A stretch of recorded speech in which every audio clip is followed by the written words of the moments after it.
मित्रांनो महा टीईटी ला विचारलेला प्रश्न किती सुंदर आहे, किती सोपा आहे तुम्ही पाहू शकता.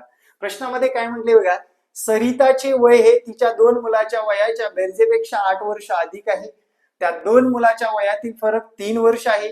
सरिताचे वय 45 वर्ष असेल तर तिच्या मोठ्या मुलाचे वय किती? आता सरिताचे वय त्यांच्या दोन मुलाच्या वयाच्या बेरजेपेक्षा 8 वर्ष अधिक आहे.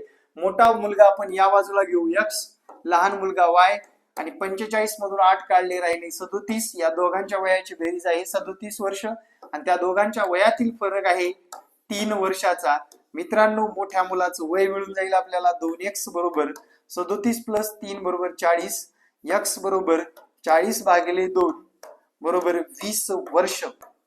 हे मोठ्या मुलाचं वय असेल, लहान मुलाचं वय 17 वर्ष असेल आणि दोघांच्या वयाच्या बेरजेपेक्षा तिचे आईचे वय 45 वर्ष असल्यामुळे 37 वर्ष दोघांच्या वयाची बेरीज आहे. आणि ट्रिक्स आवडली तर फॉलो करायला विसरू नका. जय महाराष्ट्र मित्रांनो, धन्यवाद.